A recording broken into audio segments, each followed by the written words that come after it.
Hey guys, how's it going? It's Woody HD and welcome back to the channel. Today we are looking at the very first game of Swansea City's season. My team, Swansea City's Premier League campaign, as they got underway, the Premier League campaign underway, away to Southampton at St Mary's, and they survived.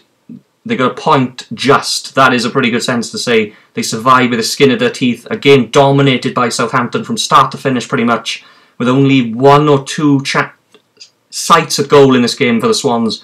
A really poor performance. Really defensively, they were brilliant, but the Swans were lucky to get away with a 0-0 draw here today.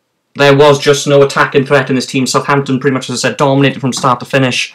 Swansea had a couple of chances early on when Olsen whipped in a low ball and Abraham couldn't get on the end of it, and he had a chance just after half time when he headed a free ball in acres of space wide where he should have scored. He looked lively, Abraham, but there was no support. We were, of course, you could see straight away we were missing Llorente and Sigurdsson. I want this Sigurdsson saga to be sorted quickly, as is probably every Swans fan now. To get this done, if he stays, he stays. If he goes, we need to spend that money, pretty much all that money on the squad depth and quality players for the starting 11, because it showed today that we didn't have attacking threat. Roque Mesa didn't play for some odd reason.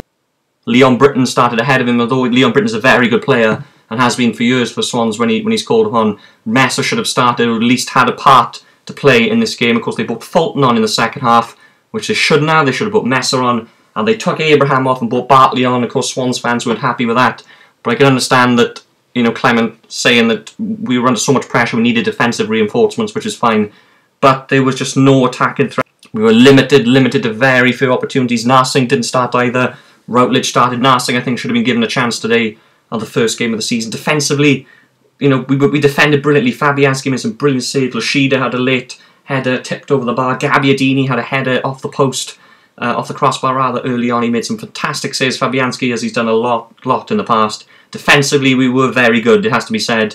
Last season, I think under Bob Bradley, we'd have conceded 4 or 5 goals in that game.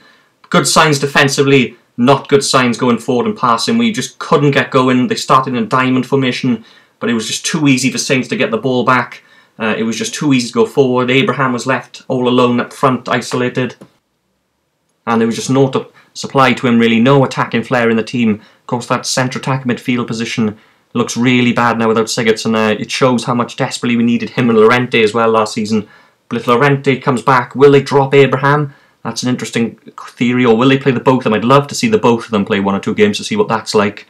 Hopefully, I really hope Clement does that, because Abraham, I'd love to see him play. The more confidence he gets, he could score 15, 20 goals in this season. I don't think it'll happen that much, but you never know. But Llorente comes back now, hopefully he can get back in the goals. But it just wasn't a good day at the office. We survived, as I said, with a point. And next up, it's Manchester United away. Manchester United at home next weekend, the first home game of the season. As I said, by then, hopefully we've sorted out this this transfer saga with Sigurdsson. If he stays, he stays. If he goes, spend the money. We need squad depth and quality starting 11 players. We need a new striker, a new winger. We need a centre attacking midfielder. A lot. We should have done a lot more already. Why Mesa didn't start today, I don't know. He should have at least come on. Mesa needs to start next week, in my opinion. He should be a week in, week out player. So as good as Britton is, Mesa, I think, is a step up in quality again, and he should have started today, or at least played some part, but I don't think he did at all. Of course, I said they brought Bartley on at the end to just survive the wave and a wave up to Southampton attack. Southampton should have won this game easier, it has to be said, but we survived and we managed to get a point out of it. A good 0-0 draw, clean sheet. Defensively, as I said, brilliant. Not very good at all, but hopefully now we can regroup, sort ourselves out in training this week and get the Sigurdsson deal done. Ideally, as in a perfect world, I'd like to have a few signings by next weekend. I don't think it's going to happen, but we've got about 3 weeks left of the window. This is a massive 3 weeks, I think, from what I've seen today in terms of our season. Of course, 1 game doesn't determine the season, 37 games to go, but if we're looking at this, there needs to be definitely some additions to this team. There has to be. There's no squad depth. There's not enough quality, I don't think, in this team. There's not enough clinical finishers. We need some additions. Solid point, a good point, but a lot of improving needed to be done. But guys, thank you for watching. That was a review, the first game of the season. Next up, it's United at home next weekend. Thank you guys for watching. Please like, subscribe if you enjoy the channel, and I'll see you guys in the next video.